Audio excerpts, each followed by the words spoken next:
यही सोच में आस लेके आया हूँ। अरे द्वार पालो कन्हैया से कह दो, अरे द्वार पालो कन्हैया से कह दो, घर पे सुदामा गरीब आ गया है, घर पे सुदामा गरीब आ गया है। अरे द्वार पालो कन्हैया से कह दो, द्वार पालो कन्हैया से कह दो, घर पे सुदामा गरीब आ गया है, घर पे सुदामा गरीब आ गया। भटकते भटकते नजारे कहाँ से, भटकते भटकते नजारे कहाँ, हमारे महल में करीब आ गया है, हमारे महल के करीब आ गया है। अरे द्वार पालो कन्हैया से कह दो, अरे द्वार पालो कन्हैया से कह दो,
यार था कृष्ण, वो थी सच्ची दोस्ती, आज वाले यार नहीं, जो सामने यार पीछे करें खार। प्रेम से बोले राधे राधे। और सभी को पता है सुदामा गरीब क्यों हुआ, क्योंकि बचपन में कन्हैया के हिस्से के थोड़े चने खा गया था। प्रेम से बोले राधे राधे। तो निवेदन है, जीवन में कभी किसी का हिस्सा, पैसा, जायदाद कुछ भी मत खाएं। जो इंसान दूसरे का हिस्सा खाता है वो डेफिनेटली गरीब होगा, उसका अपना भी चला जाता है। और एक बात मैं फिर से रिपीट कर दूं, जो इंसान अपनी औलाद के लिए, अपने पुत्र के लिए, अपनी संतान के लिए दूसरे का हिस्सा हड़पना चाहते हैं, भगवान बोले जा तेरी औलाद ही नहीं बचेगी। कर ले इकट्ठा, किसके लिए करना है। सोचो तेरे पास एक दो पुत्र हैं, तू पूरी दुनिया का गला घोट घोट के लोगों का हिस्सा तो अपने नाम करवा रहा है, हड़प रहा है दूसरे की जमीन जायदाद। जाते जाते तेरे दोनों पुत्र एक्सीडेंट में मर गए, क्या करेगा जमीन का, बता जरा बता। ऐसा पाप मत करें, ये डेफिनेटली ये ऐसा होता है। तुम दूसरे का हिस्सा खाओगे तो तुम्हारा अपना नेचुरली चला जाएगा, ये श्योर है, इसमें कोई किंतु परंतु नहीं। इसलिए कोशिश करना जिंदगी में जो तेरे हिस्से में आ गया उसी पर संतुष्ट हो जा।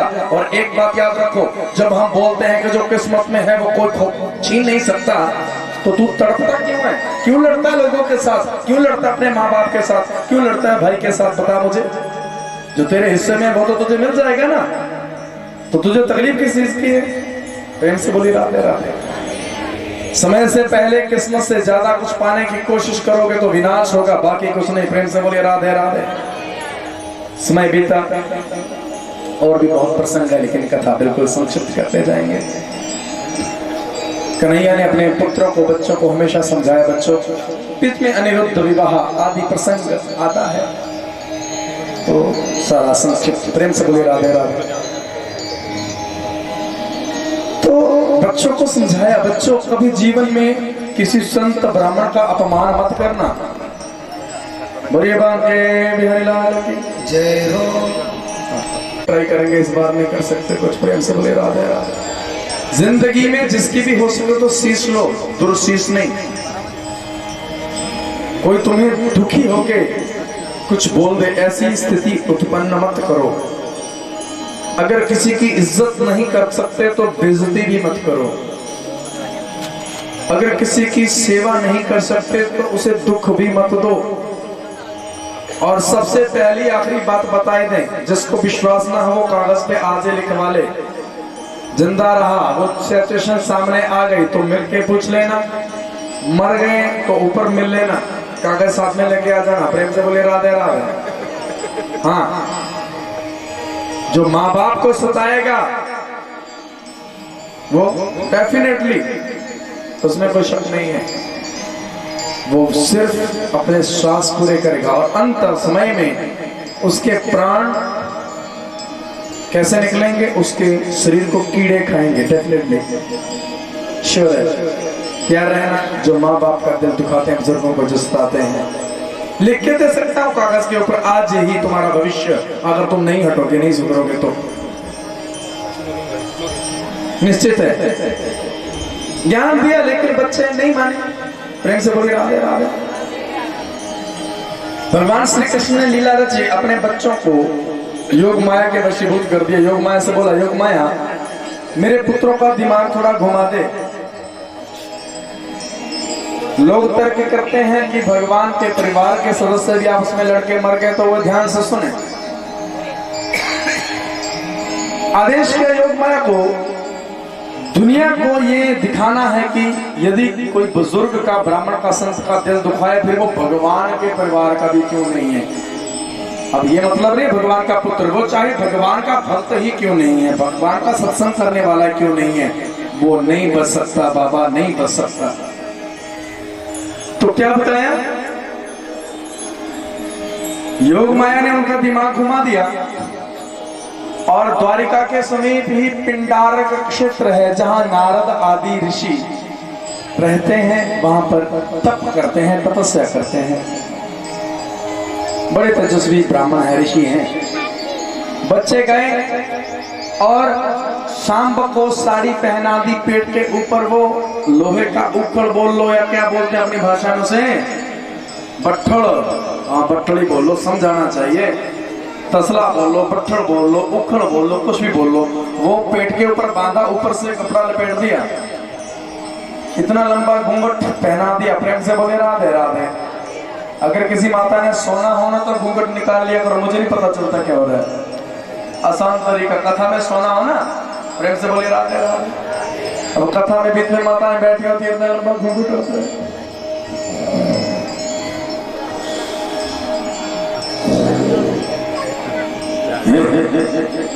बापे ने देख रही तार है पर जुड़ी भी, ऊपर कोना चढ़ जाना माता में। राधे जय जय श्री राधे। तो क्या बताया, इतना लंबा घूंघट निकाल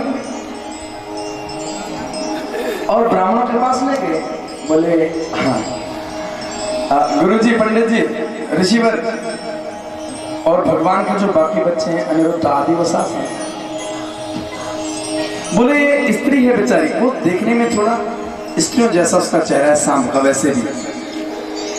तो पास ले गए, बोले ये बेचारी गर्भवती है, ये जानना चाहती है। अब योग माया बुलवा रही है, भगवान ने आदेश किया है, क्योंकि वो सारे संसार को शिक्षा देना चाहते हैं कि जब मेरा परिवार नहीं बचा तो तुम किस खेत की मूली हो, कीड़े मकोड़ों। प्रेम से बोलिए राधे राधे। जानबूझ के दो कारण थे, एक तो शिक्षा देनी थी और दूसरा कारण ये था, भगवान ने विचार किया, जैसे बांस का बिड़ा देखते हो ना, हवा चले तो आपस में बांस ऐसे टकराए तो आग लग जाती है बिड़े को। सोचने लगे इस द्वारिका में जो एक बार जन्म ले लेता है वो मरता तो है ही नहीं, क्योंकि यमराज नहीं आ सकता, मैं यहां रहता हूं। तो मेरे जाने के बाद द्वारका डूब जाएगी तो ये भाग के चले जाएंगे धरती के ऊपर, पूरी धरती के ऊपर और कोई नहीं मिलेगा, सिर्फ यादव ही मिलेंगे और कोई नहीं मिलेगा। प्रेम से बोले राधे राधे। मरेंगे तो है ही नहीं, मेरे परिवार के, तो इनको अपने साथ ही ले जाऊंगा, क्योंकि आगे कलयुग का समय शुरू होने वाला है। कहीं ऐसा ना हो कि कलयुग के प्रभाव से मेरे बच्चों को कलंक लग जाए, झूठा ही लगा देंगे। अगर पाप नहीं भी करेंगे तो दुनिया छोड़ती है, तुम कितने भी अच्छे बन के रहो, चलते चलते के ऊपर कीचड़ फेंक देंगे, दुनिया ऐसी है। प्रेम से बोलिए राधे राधे। तो कहीं मुझे कलंक ना लग जाए तो मैं अपने साथ इनको लेके आया हूं, अपने साथ ही ले जाऊंगा, अपने से भी पहले भेज दूंगा। प्रेम से बोलिए राधे राधे। और ऐसा प्रसंग आ रहा है, ये कारण भी था अपने परिवार को। अब देखिए लोग तर्क वितर्क करते हैं, इस प्रसंग को यदि सुना जाए तो पता चल जाता है कि भगवान जब से उन्होंने जन्म लिया, मैंने निवेदन किया था कि भगवान का जन्म जेल में ही क्यों हुआ, वो भी कारण था। जेल में 7 दरवाजे क्यों थे, वो भी कारण था। रात्रि में ही जन्म क्यों लिया, वो भी कारण था। भादो महीने में ही जन्म क्यों लिया वो भी कारण था, कृष्ण पक्ष में ही जन्म क्यों लिया वो भी कारण था, अष्टमी तिथि को ही जन्म क्यों लिया वो भी कारण था, रात्रि में 12 बजे बुधवार के दिन और रोहिणी नक्षत्र में जन्म क्यों लिया, सभी बातों का कुछ ना कुछ कारण था, लेकिन अभी नहीं बता पाएंगे, समय कम है। प्रेम से बोली राधे राधे। तो योग माया को खुद बोला, और बच्चे क्या बोले, बोले बताइए इसके गर्भ से क्या होगा, ये थोड़ी शर्मा रही है, गर्भवती है, स्त्री है। ब्राह्मण बोले कोई बात नहीं, भगवान के दरबार से कुछ देख लेते हैं ना। आंखें बंद की और थोड़ा समाधि में बैठे और दिव्य दृष्टि से देखा, अरे भगवान के परिवार में पैदा होकर के भी ब्राह्मणों से मजाक करते हैं। अभी तुम्हारा दिमाग ठिकाने लगाते हैं, यह बताने के लिए कि ब्रह्म वाक् सदा सत्यम, ब्राह्मण की वाणी कभी मिथ्या नहीं होती। लेकिन ब्राह्मण कौन है? ब्रह्म जानाति स ब्राह्मण, जिसने ब्रह्म को जान लिया, जिसने उस परमात्मा को जान लिया वो ब्राह्मण है। ब्राह्मण जाति में उत्पन्न होने से मतलब नहीं, ब्राह्मण जाति में उत्पन्न है और साथ में तुम ब्रह्म को यहां रख के चलते हो। तो प्रेम से बोले राधे राधे। बोले महाराज हम बताते हैं कि इसके गर्भ से क्या पैदा होगा, इसके गर्भ से पैदा होगा तुम सभी यदुवंशियों का काल, विनाश पैदा करने वाला। बच्चे डर गए, क्षमा कर दो महाराज। बोले जो मुंह से एक बार वचन निकल जाता है ना वो वापस नहीं होता, जो बोल दिया सो हो गया।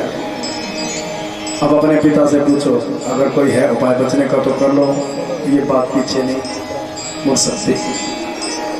कन्हैया तो महल में बैठे बैठे पहले मुस्कुरा रहे थे, बच्चे दौड़े दौड़े गए, पिताजी गलती होगी, ब्राह्मणों का अपमान किया, उन्होंने श्राप दिया। बोले मैंने कितनी बार बोला था कि ब्राह्मणों का अपमान नहीं करना, अब किया है तो भुगतना तो पड़ेगा।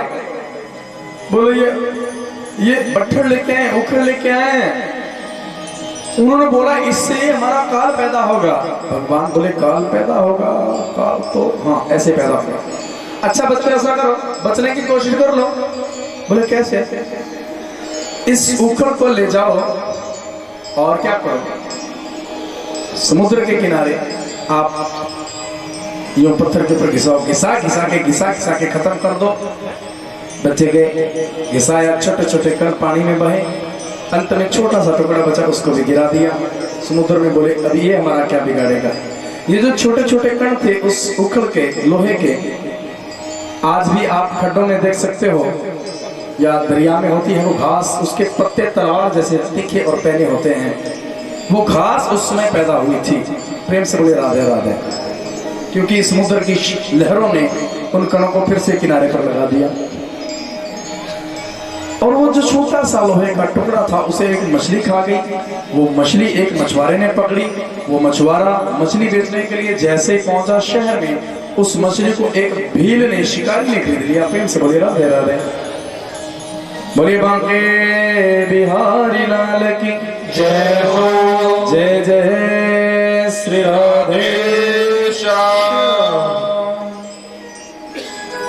समय बीता, बड़े प्रसंग आते हैं कृष्ण लीला के और ने भी, लेकिन समय अभाव।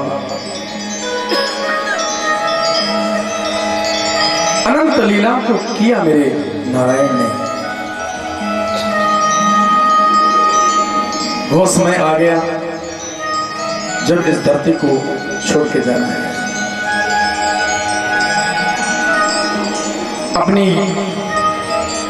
अपने महल में जितने भी अस्त्र शस्त्र थे, तलवार, धनुष, बाण आदि, यहाँ तक कि सुई भी नहीं रखी।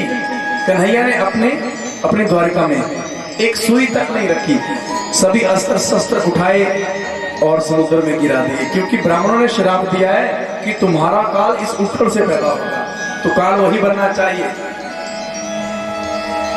और अपनी योग माया के वशीभूत करवा करके बच्चों को यमक नाम की मदिरा पान करवा दी।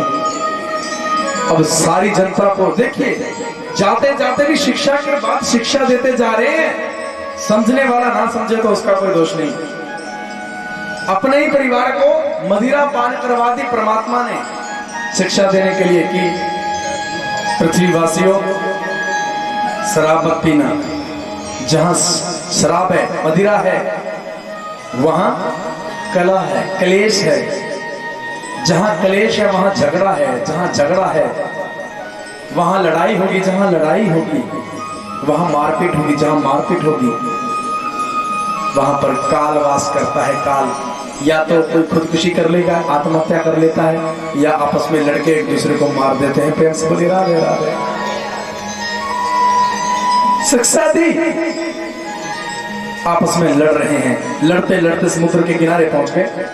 अब लड़ने के लिए सुई तक न मिले, एक दूसरे को मारे तो मारे क्या। गुस्सा आया और सामने देखा घास बड़ी पैनी है, घास को उखाड़ उखाड़ के एक दूसरे को मार रहे हैं। ध्यान दीजिए, कम से कम 99 लाख के करीब यदुवंशी थे। कितने? 99 लाख के करीब, जो सभी आपस में लड़ लड़के मर गए। 5, 7, 10 बचे जिनको भगवान श्री कृष्ण बचाना चाहते थे। उद्धव आदि जो ज्ञानी भी हैं, परमात्मा के प्रेमी भी है। प्रेम से बोले राधे राधे।